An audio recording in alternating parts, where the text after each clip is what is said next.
Bismillahirrahmanirrahim. Assalamualaikum warahmatullahi wabarakatuh. Allahumma shalli ala Muhammad wa ali Muhammad. Selamat berjumpa kembali dengan perkuliahan teologi kontemporer, dan pada kesempatan kali ini kita akan membahas ma'ad atau eskatologi Islam bagian ketiga, dan pada kesempatan kali ini kita akan membahas pembuktian rasional keberadaan ma'ad dengan menggunakan dua pendekatan, yaitu hikmah dan adalah kebijakan dan keadilan dari Tuhan Allah Subhanahu wa taala. Kita masuk ke pembahasan mengenai hikmah ilahiyah.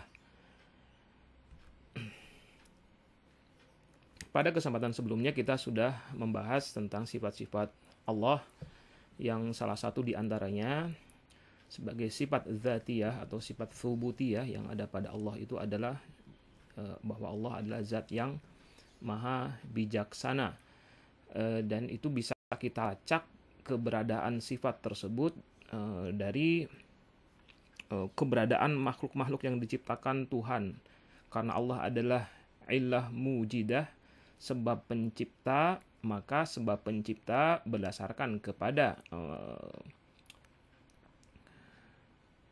kaidah logika atau kaidah mantik yang menyatakan bahwa ilah mujidah dipastikan memiliki sifat-sifat yang lebih sempurna dibandingkan dengan ma'lul atau akibat yang diciptakannya.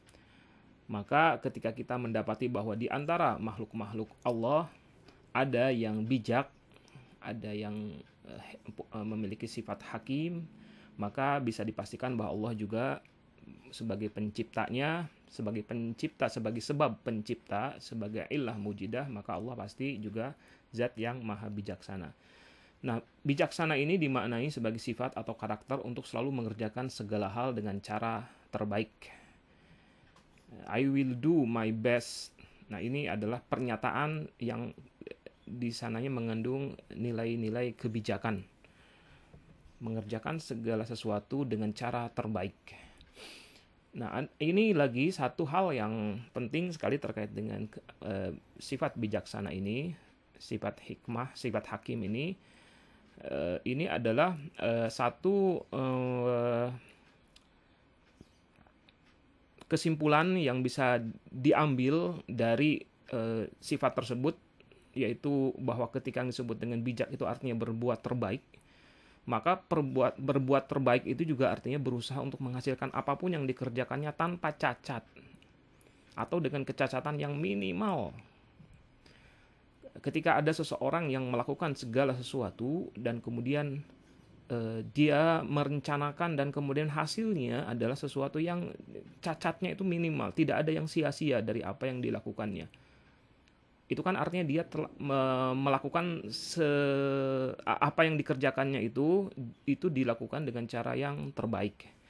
Maka bisa diambil kesimpulan yang lain bahwa seorang yang bijak itu tidak memproduksi atau tidak menciptakan hal-hal yang sia-sia. Yang sia-sia itu dalam bahasa agama disebut batil. Kalau kita menemukan di dalam Al-Quran beberapa kalimat yang terkait dengan batil, maka batil itu salah satu maknanya adalah sia-sia. Sesuatu yang tidak ada artinya, tidak ada maknanya. Maka itu adalah kalau misalnya ada satu produk pekerjaan yang di sananya ada kebatilan, ada kesia-siaan, itu artinya dia melakukan orang tersebut atau zat tersebut itu memiliki sifat yang tidak bijak. Nah, sekarang kita melihat bahwa alam semesta ini sangat teratur dengan tingkat keteraturan yang menakjubkan. Desain penciptaan manusia juga sangat menakjubkan. Ini sudah kita bahas pada pembahasan sebelumnya. Fakta bahwa alam semesta ini muncul atau memunculkan dirinya dengan satu sistem keteraturan yang sangat menakjubkan. Hal yang sama juga terjadi pada diri manusia. Tiap bagian dari diri manusia itu di dalamnya ada hal-hal yang sangat menakjubkan dari sisi keteraturannya.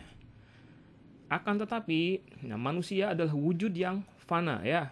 Kita tahu ini adalah satu fakta yang juga sudah menjadi hal yang sifatnya aksiomatis, bahwa semua manusia itu mengalami kematian, mengalami kehancuran.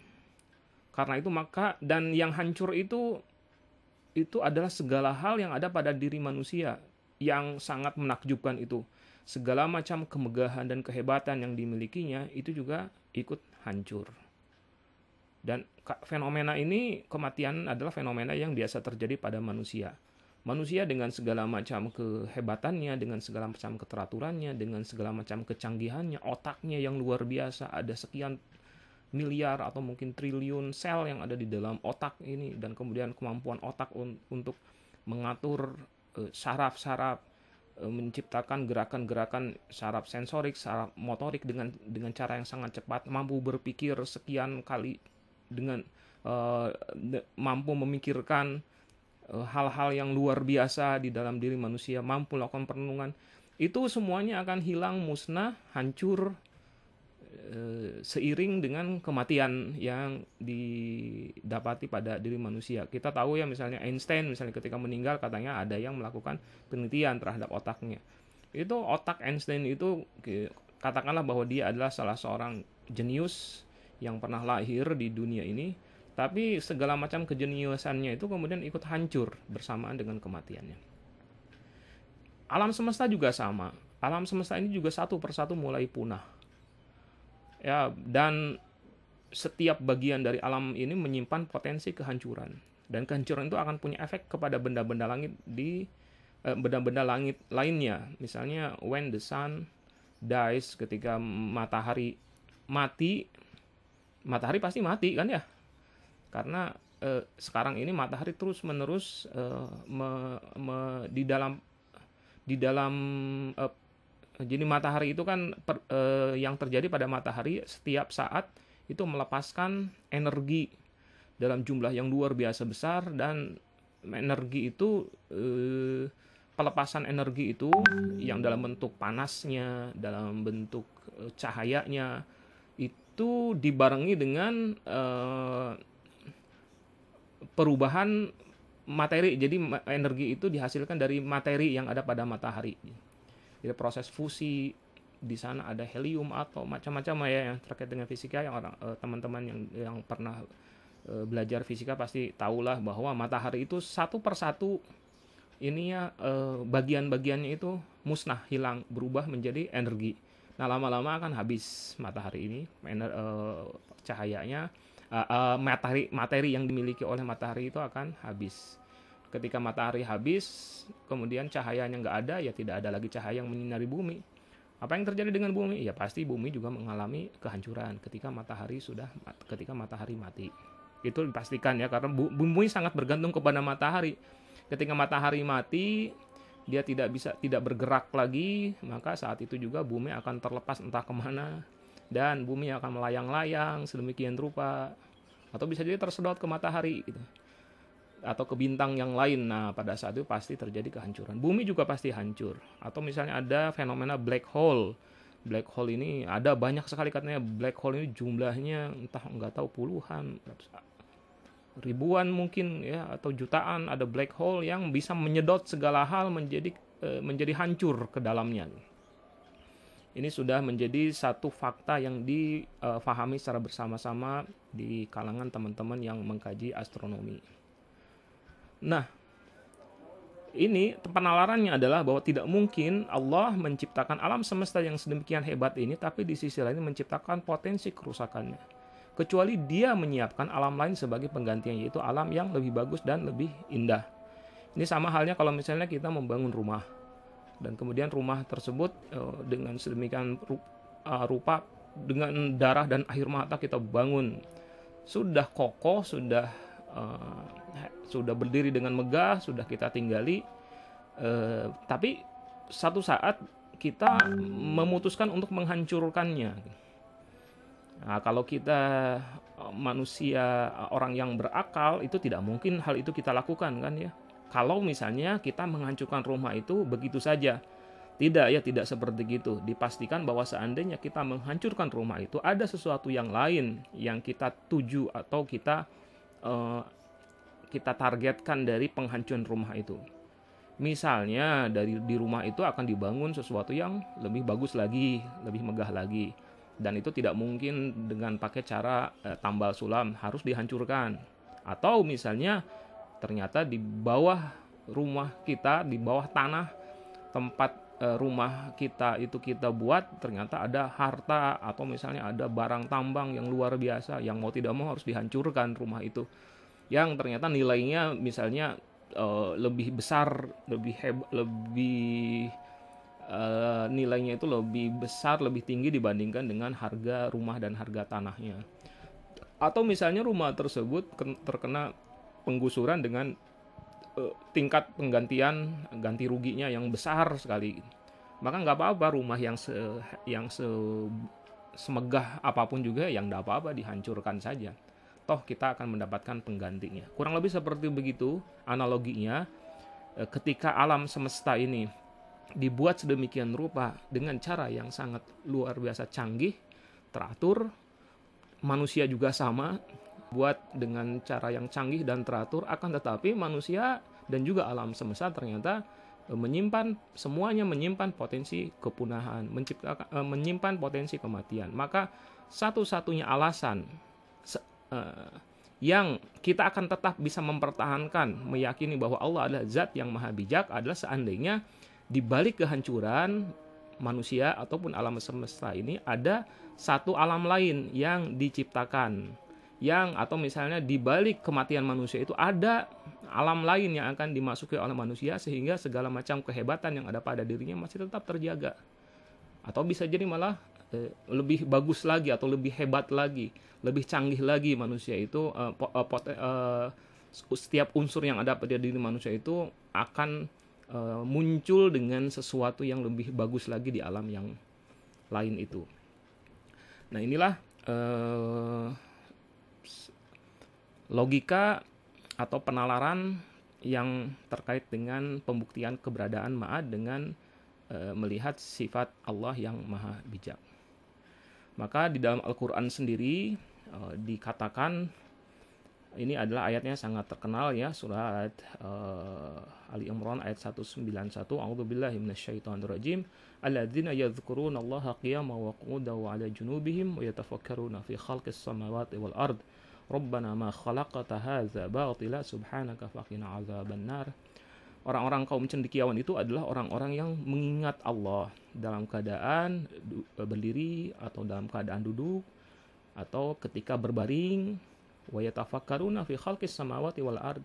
Dan mereka itu, kaum cendekiawan, ulul albab itu senantiasa memikirkan, bertafakur terkait dengan penciptaan langit dan bumi, dan senantiasa berkata setelah melakukan tafakur itu, Rabbana ma khalaqta hadza batila. Wahai Tuhanku, tidaklah engkau ciptakan semua ini secara sia-sia. Ini adalah pengakuan bahwa Tuhan adalah zat yang maha bijak. Tidak mungkin ada yang sia-sia dari penciptaan itu. Nah, menariknya setelah itu dilanjutkan dengan pernyataan Subhanaka faqina adzabannar. Maha suci engkau. Maha suci itu artinya adalah engkau terbebas, wahai Tuhanku, dari sifat-sifat yang buruk. Tidak mungkin engkau ini berlaku sia-sia atau menciptakan segala sesuatu sia-sia. Dan disambungkan dengan faqina adzabannar, maka jagalah kami dari siksa api neraka. Kaum cendekiawan itu artinya adalah orang-orang yang mampu menemukan betapa Allah adalah zat yang maha bijak, tak ada ciptaannya yang sia-sia. Dan mereka langsung menghubungkan perenungannya itu dengan nasib mereka di akhirat ketika mengatakan jauhkanlah kami dari api neraka. Neraka itu kan adanya di akhirat. Neraka adalah satu di antara dua pilihan yang mungkin akan dimasuki oleh manusia ketika berada di alam akhirat. Yang satunya lagi adalah surga. Nah, ini nasib di akhiratnya itu mungkin kita ini akan masuk neraka atau kita masuk surga. Dan orang yang seorang cendekiawan itu pasti akan akan mengatakan bahwa berharap kepada Tuhan supaya dia dihindarkan dari siksa api neraka. Siksa api neraka itu adanya di akhirat, dan akhirat itu keberadaannya difahami oleh kaum cendekiawan itu setelah memperhatikan penciptaan langit dan bumi, di mana Allah menciptakan semuanya itu dengan cara yang bijak, tak ada yang sia-sia. Dan itu artinya ketika alam ini semesta ini hancur atau diri manusia itu hancur, maka ada alam lain yang diciptakan oleh Allah, disiapkan oleh Allah di balik alam dunia ini. Nah, inilah pembahasan mengenai kemahabijakan Tuhan. Barangkali itu saja yang bisa saya sampaikan untuk kesempatan kali ini. Kita akan melanjutkan ke sesi selanjutnya, yaitu bagaimana kita bisa melacak keberadaan alam akhirat atau eskatologi dengan melihat dari satu sifat Allah yang lainnya, yaitu sifat Maha Adil. Sekian, mudah-mudahan bermanfaat. Assalamualaikum warahmatullahi wabarakatuh.